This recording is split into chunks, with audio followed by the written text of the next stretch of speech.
Good morning,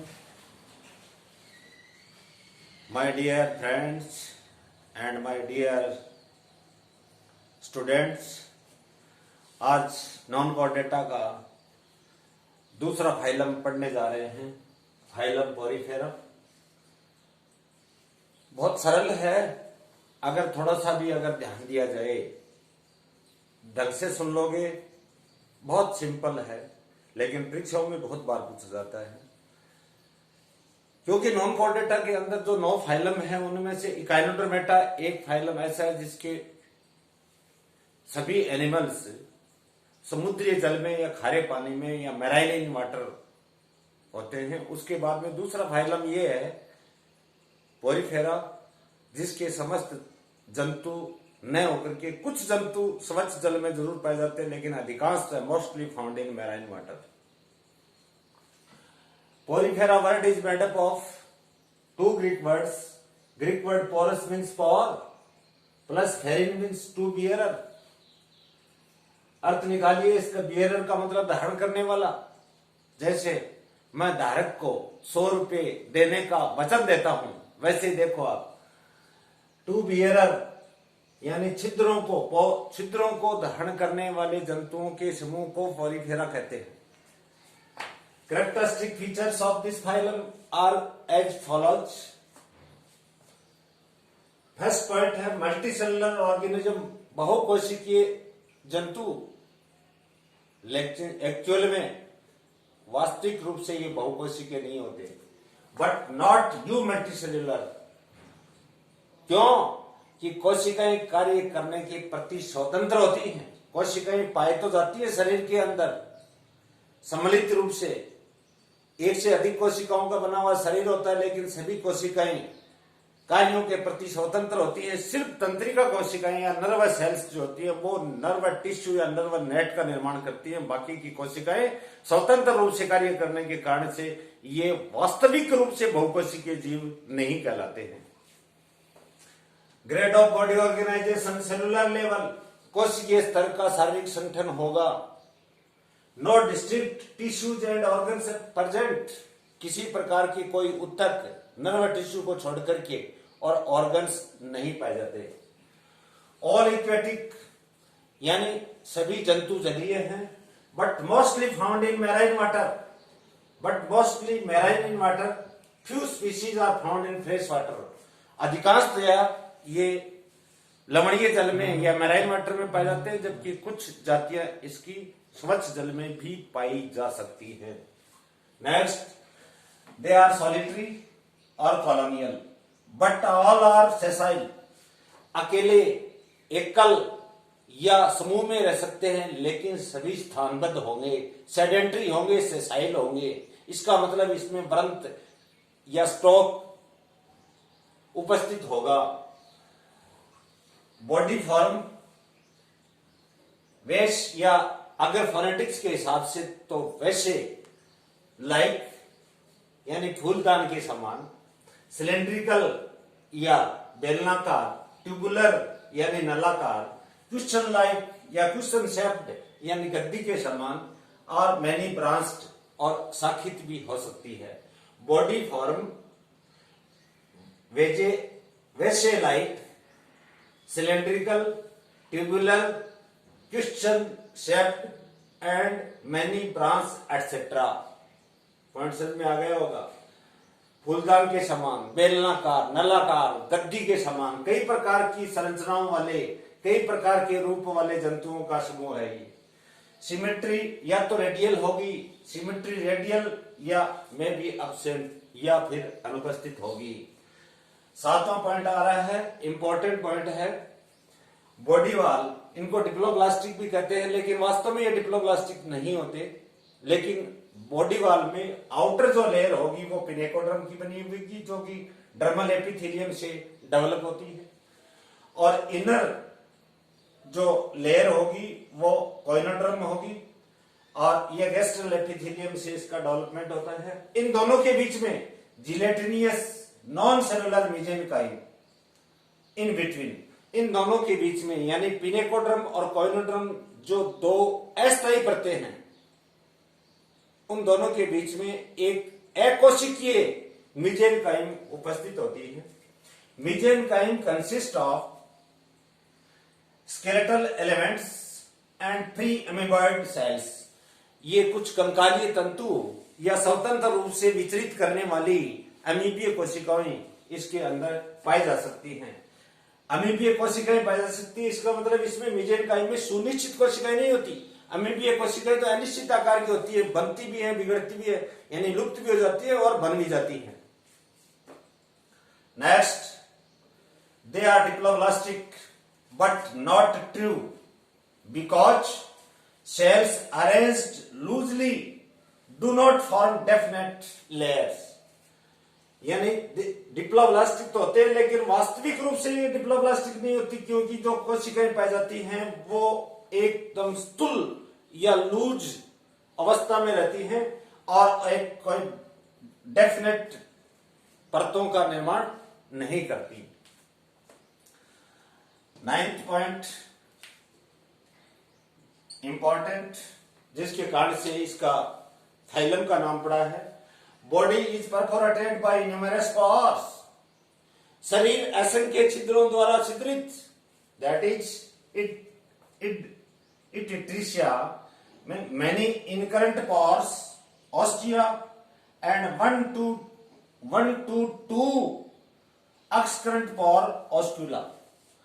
असंख्य तो अंतर्वाही छिद्र जिसमें से जल की धारा शरीर के अंदर प्रवेश करती है उनको अपन ऑस्टिया बोलते हैं, और एक या एक से अधिक यानी एक या दो एक्सकरेंट जिससे जल की धारा शरीर से बाहर निकलती है ऑस्क्यूला पाया जा सकता है। एक होगा तो ऑस्क्यूलम होगा और दो होंगे तो ऑस्क्यूला होगी, यानी ऑस्क्यूलम सिंगुलर, ऑस्क्यूला प्लूरल वर्ड है। Next, coenocytes. ये मेटाजोआ में पाए जाने वाले जंतुओं की ऐसी विशेषता लेकर के खड़ा है ये जंतु, ये फाइलम, जिसमें ये जो कॉलर सेल्स, कॉलर रीजन के अंदर है, जो फनल लाइक या कीट की आकृति की जो कोशिकाएं होती हैं कोइनोसाइट्स, वो सिर्फ इसी में पाई जाती है। बाकी के किसी भी समुदाय में या किसी फाइलम में इस प्रकार की सेल्स नहीं पाई जाती। कोइनोसाइट्स जो कि फ्लैजिलेटेड होती हैं, कसाबों युक्त होती हैं, और flagellated collar cells usually line special chambers, जो कि इनके अंदर पाए जाने वाले विशेष प्रकार के कक्ष जो होते हैं उनको घेरे हुए रहती हैं। स्पंजेज आर ओनली मेटाजोअन्स हैविंग कोइनोसाइट्स। स्पंजेज ही ऐसे मेटाजोअन्स हैं जिसमें इस प्रकार की कीप युक्त या फनल लाइक कोइनोसाइट्स उपस्थित, बाकी के किसी भी फाइलिया के अंदर ये नहीं होंगी। सिंगुलर फाइलम और प्लूरल फाइला। नेक्स्ट, स्केलेटन, जिसके आधार पे इसका वर्गीकरण करेंगे। On the basis of skeleton, इसमें देखिए या तो कैलकेरियस होगा, कैल्शियम कार्बोनेट का बना हुआ होगा, CaCO3 का बना हुआ होगा, या सिलिशियस या सिलिका SiO2 का बना हुआ होगा। और जो कैलकेरियस और सिलिशियस होती हैं वो होती हैं कंटिकाएं या स्पिक्यूल्स, यानी calcareous spicules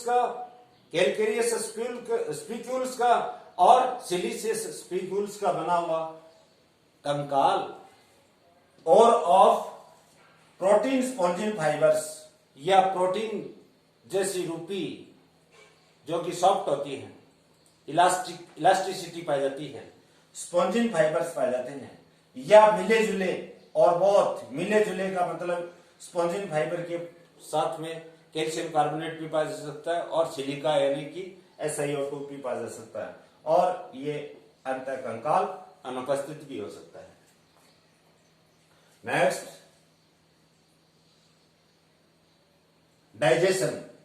digestion intracellular, intra का मतलब विद इन ए सेल, कोशिका के अंदर यानी कि कोशिकाओं के अंदर है, इनमें पाचन होगा। No excretory and respiratory system या organs present. Contractile vacuole in fresh water forms present. Contractile vacuoles protozoa में थी। यहाँ कुछ स्वच्छ जल में फ्रेश वाटर में पाए जाने वाले जो जंतु या जातियां हैं उनके अंदर ये कॉन्टैक्टाइल वैक्यूल या संकुचनशील रसदानियां पाई जा सकती हैं। नेक्स्ट, दे आर हर्माफ्रोडाइट, उभयलिंगी होते हैं। नर और मादा यानी मोनोसियस नेचर के होते हैं। नर और मादा दोनों जनांग एक ही जंतु में होते हैं, लेकिन फर्टिलाइजेशन सेल्फ ने होकर के ऑलवेज बी क्रॉस, यानी फर्टिलाइजेशन कैसा होगा, दो जंतुओं की आवश्यकता पड़ेगी। इसका मतलब या तो शुक्राणु पहले परिपक्व होते हैं या अंडाणु पहले परिपक्व होते हैं। तो एक साथ शुक्राणु अंडाणुओं का मैच्योरेशन साथ न होने के कारण से फर्टिलाइजेशन सदैव क्रॉस होगा, यानी दो जंतुओं के मध्य होगा। ये हर्माफ्रोडाइट उभयलिंगी होते हुए भी। Next, A sexual reproduction by budding, या तो बर्ड्स के द्वारा या बडिंग यानी मुकुलन के द्वारा, या यहाँ एक नया पॉइंट आया है जेमुल के द्वारा, जेमुल फॉर्मेशन द्वारा। इंपॉर्टेंट है जेमुल। जेमुल किस में पाई जाती है, ऐसा प्रश्न पूछा जा सकता है। स्पंजेज में पाई जाती है। और किस काम में, अलैंगिक जन्म रूपी संरचना है। Sexual reproduction by gametogony, gametogony का मतलब गैमेट्स बनते हैं और उनका आपस में फ्यूजन होता है, यानी उसको सिनगेमी भी कह सकते हैं। इनमें पुनरुद्भवन की क्षमता बहुत ज्यादा विकसित होती है। Regeneration power well marked, regeneration power well marked, और साइलेंट है यहां पे। इसका मतलब पुनरुद्भवन की क्षमता बहुत ज्यादा होती है, नहीं कि अगर कोई टुकड़ा कट जाए तो वो वापस डेवलप हो जाता है, रीजनरेट हो जाता है। री मानी पुनः, जनरेशन का मतलब उत्पत्ति।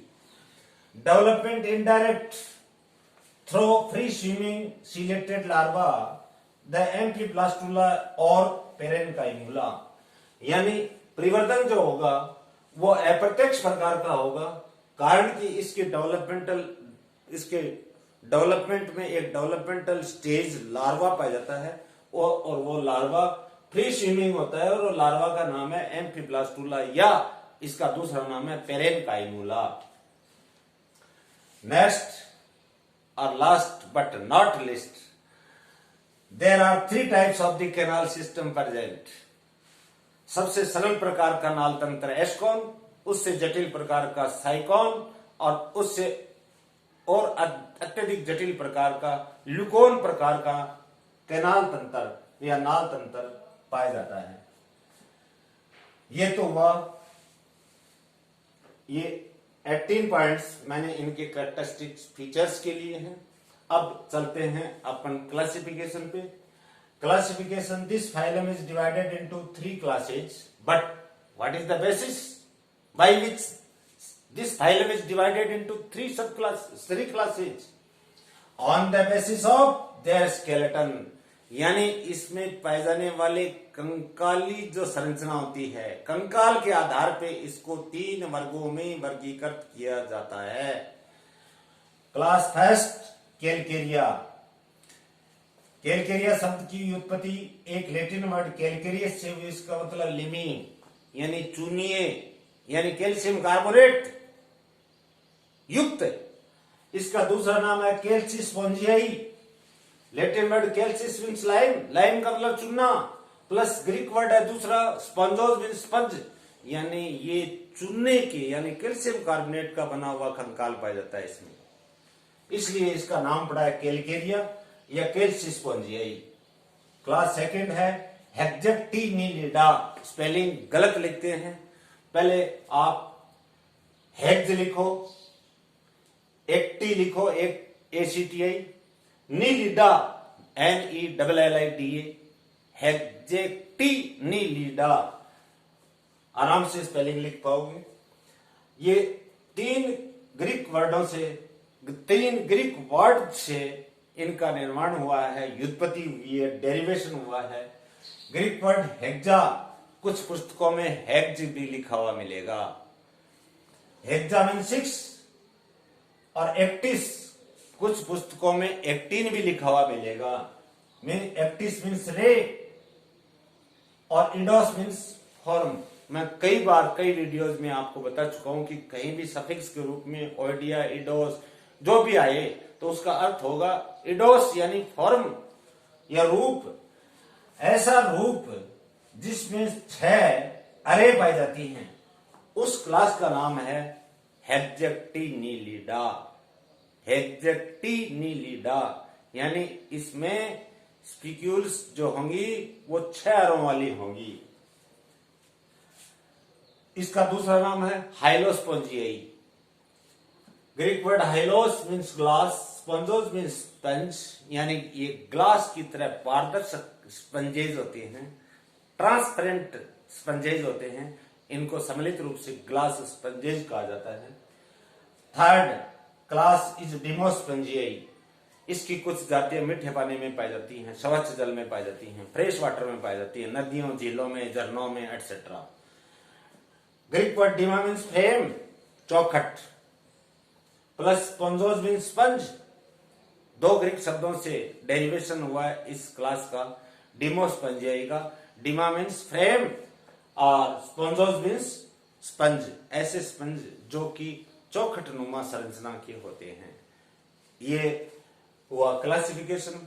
कल अपन कंपैरेटिव स्टडी पढ़ेंगे 5-6 बिंदुओं के आधार पर, और इसमें पाई जाने वाली उप सब क्लासेज और ऑर्डर और एग्जाम्पल सहित अपन पढ़ेंगे। और अब आपको पहले मैं आपको ढेर सारी शुभकामनाएं देता हूं। जो वीडियोज को, मेरे जो वीडियोज हैं उनको नियमित रूप से वॉच करते आ रहे हैं, और आपको आपका दिन शुभ रहे, मंगलमय भविष्य की कामना करता हूं। और आपको स्क्रीनशॉट लेने के लिए मैं कुछ क्षण भर का समय दे रहा हूं। Take its screenshot.